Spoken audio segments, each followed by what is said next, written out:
Hey, this is Luke Symes with Salt Strong. In this video, we have a very important lesson. This is about taking care of fish. This is about taking care of those big fish, especially, and Captain Peter Deeks does an excellent job. He recorded this video while catching some absolute giant redfish, and again, covered the core things that we really need to keep in mind to make sure that these big fish, they not only do they survive, but they thrive after being released, and they can go out and create many more fish for many more generations. All right, guys, we got another giant redfish on right here. It is pandemonium this morning. It's nonstop. They're schooled up thick. I'm going to take this opportunity to show you the best way to land these fish. I'm not a huge fan of using nets when you're landing fish you're going to let go. So whether it's a snook, redfish, or a trout, you don't want to harm them in any way. You don't want to remove the slime, and you don't want to tear up their fins. So I like to use my hands. You can grab them by the mouth, but the best way is to grab them by the tail. I'm going to show you on this big bull redfish here.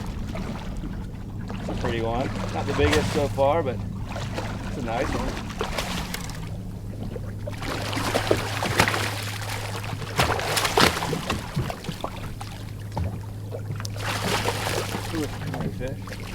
So we're using circle hooks here on these big fish because these fish migrate up and down the coast. You know, this fish here may have come from Virginia and he might have been caught a few times. It's really important to practice safe catch and release so that someone else can catch one of these fish. So using circle hooks is important, and landing them is really important. So this guy's a little bit tired out. I'm gonna grab him here. What you want to use is your strong hand. You're fishing for snook and big redfish. You want to grab them around the base of the tail. I'll show you here. Those were perfect.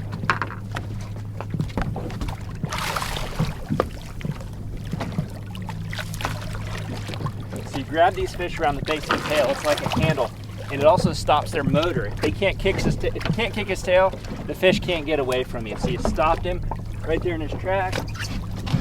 And now you want to use your other hand to support the weight of the fish and keep it out of the gills. This way you have a good handle of those fish. You want to keep them from flopping around on the deck of the boat. If they're on the boat, sometimes they'll get scraped up and they'll get infection. Anywhere that slime is removed, that fish can have infection.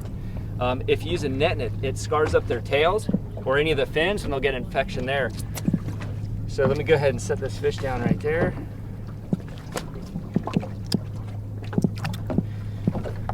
Makes for a great photo, keeps that fish healthy. This guy doesn't have any scars. We're gonna catch a couple today with scars. We'll show you what it looks like when someone else has previously caught the fish and didn't take good care of them. Let's go ahead and get this fish back in the water. Now you wanna hold these fish in the water for just a couple of seconds so it feels like they're ready to go. All right, get on, big fish. Let's catch another one here, and I'll show you the best way to land these fish when using a dip net.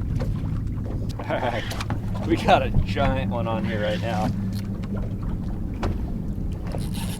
I wish you guys could be here with me and I could share this fight.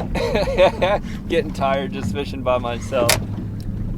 But it gives such a good opportunity to just demonstrate my favorite ways to land these big fish that we want to protect and send back unhurt. Ugh.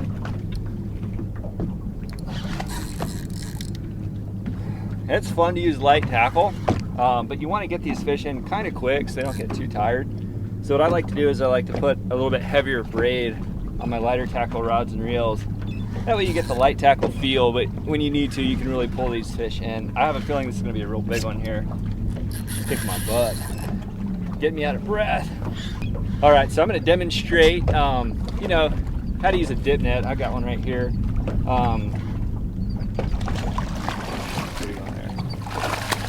It's a wide open redfish bite. So when you're using a dip net, make sure you buy a dip net that has smaller holes and that the mesh, the webbing, is either made of rubber or plastic, or it's covered in rubber or plastic. That keeps the slime from being rubbed off the fish, and the smaller holes keep the fins from getting super chewed up. Ugh. And then when you net these fish, hold them in the water for a second, let them calm down, and then gently bring them in the boat. And I'm going to show you that here. If you just jam that fish and pull it in the boat and it starts flopping around and kicking around, it's going to rub all its slime off on the deck of the boat. It's going to tear up its fins, and it's really bad for the fish.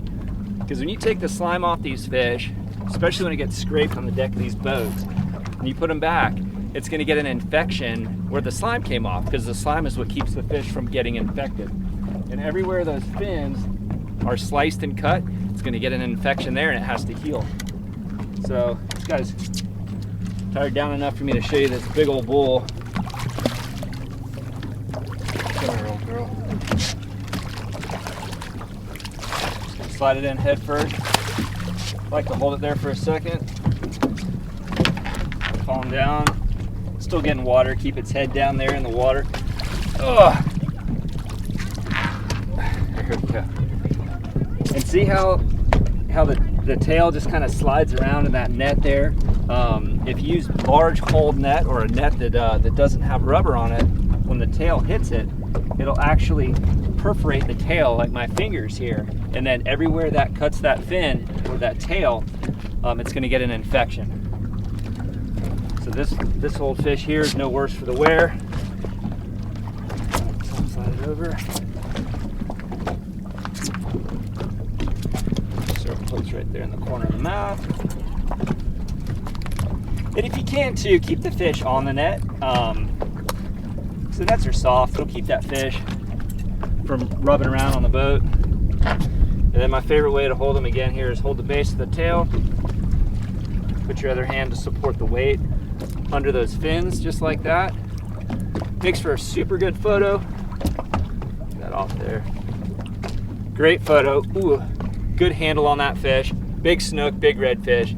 That's the best way to hold them. Not taking any slime off that fish. Get her back in the water here.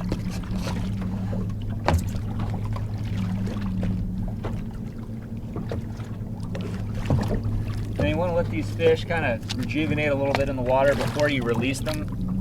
You can tell when they're ready to go. Get their energy back.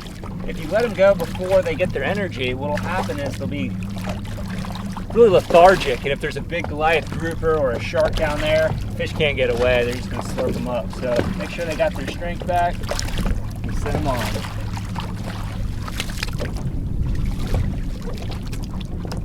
And that's how you net a big redfish. Okay guys, let me show you a net here that's very common. This is a really common material, net hole size I see a lot of people having. If you go into Bass Pro Shops or any store, this is kind of the standard net. This is the net that I use if I'm going to be keeping fish, whether it's a cobia or a triple tail, slot size snook. These larger holes in here grab a hold of the fish and it keeps them from jumping out of the net. So if I'm gonna kill a fish, this is the net that I use, but it's really bad and hard on fish if you're gonna let them go. And I'm gonna just show you here. So you can see these holes here, they're about an inch and a half across here on each edge, probably 2 inches in the middle here. These large gaps will actually catch the fish's fins and their tails, and it will split them. These edges here will split their fins, and anywhere it splits the fin, that's a wound, and that's got to heal, and that'll get infected. That's where the parasites will grab a hold of the fish. If you ever catch like a big redfish, you'll notice that the parasites are usually on a split fin. So if you're netting these big fish and that tail goes in the net and these holes are large, those large holes are like a cheese grater, and they'll just split that fin like that. And it's really hard on the fish, any kind of fish that you're gonna catch. So let me show you a good net. You can see right there. This net here, this material is really soft. The holes are small. You can see in comparison with this net, much smaller holes. These smaller holes offer more surface area. So when the tail sweeps by and the fins go in there, it doesn't perforate the fins. So, and also this is actually nylon coated in a rubber material. So it's very soft. It doesn't absorb the slime or pull the slime off. Good on the fish. This net here is very hard on the fish. So in choosing the right net, get a net that's got smaller holes and that's either made of plastic or rubber, or it's got a rubber coating on there, and that keeps the slime from wiping off. So when selecting the proper net for releasing fish, go with this one over this one. If you're gonna kill fish, go with these larger holes. It'll grab those fish and it'll sack them a little bit better. So there you go. When it comes to nets, let's take care of those big fish. So on this fish here, once I get them up here, if I'm not too out of breath, I'm gonna talk to you about landing a fish and holding it by the gills. Sometimes to secure a fish, it's a really good handle to hold those fish in the gills. If it's a big snook, big redfish, a big trout. There's a few things you want to be careful of. Well, this boy's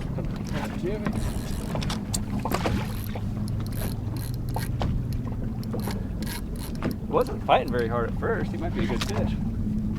Nice one. Oh, he's beautiful. Look at all the spots. Check that fish out in the water there. That's awesome. That's a beautiful, healthy fish.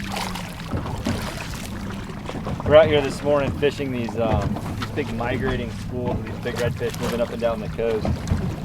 And some of these fish came as far as North Carolina, coming down here to spawn. So it's real important that we take good care of them and send them back as healthy as they showed up. This is a super beautiful redfish. So, circle hook, perfect. No worse for the wear. Look at the spots on this fish. Isn't that cool? That's beautiful. Now, let me show you something real quick here. Sometimes to secure these fish, it can be beneficial to hold them in the gills. Support the belly. That's a good secure grip. Good for snook, good for these big redfish. But you want to be careful. Let me show you real quick before I get this fish in the water. Come here, fish. Look in here. Do you see all these filaments here? This is how the fish gets oxygen in its blood. So there's lots of blood flowing through those gills right now. If you damage those in any way, the fish is going to die. Now zoom in there. Don't put your hand in these gills. When you talk about grabbing the fish in the gills, don't stick it in the gills. You stick it above the gills and you put it in there and there's a handle. Look in the fish's mouth.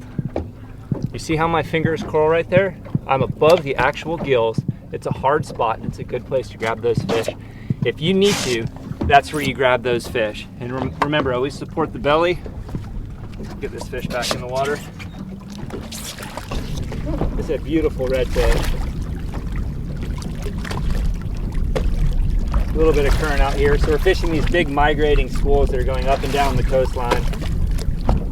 All right. So let me talk to you guys real quick about using the like the lip grippers and the boga grips. What happens is you grab the fish's lower jaw and then you support the belly like you're supposed to. But then the fish kicks loose and next thing you know, you're holding that fish up by the lower jaw and it's squirming and wriggling. I've seen it 100 times. I've tried to use every different brand. It can work, but the second that big fish falls vertical and all the weight is pulled on that lower jaw, those fish just don't make it. They swim off healthy looking, but that jaw there will become dislocated. It'll pull on its gill here, and I mean, maybe some do, but researchers tell us, and just my best judgment says that those fish aren't gonna make it in the long run. So do your best to keep your hands wet, grab the fish, keep your hands out of the gills, support the middle weight of those fish, avoid nets if you can. If you need to use a net, use the nets with the small holes, and make sure that the mesh is covered in rubber or is made of plastic. And that's about all you need to know for landing these big game fish and keeping them surviving generation after generation. All right, well, thank you so much for your time to watch that video. If you have any questions or comments or anything to add, please do not hesitate to share. Just use the comment section down below this video. We'd love to hear from you. And if you're new to Salt Strong, just know that we're the online fishing club that'll guarantee you catch more fish while saving money on all the tackle you need. To learn more, go to saltstrong.com. Otherwise, hope to see you again soon. There's something about the water that'll give you peace, all by yourself or with your family. Live Salt Strong and wear the line today.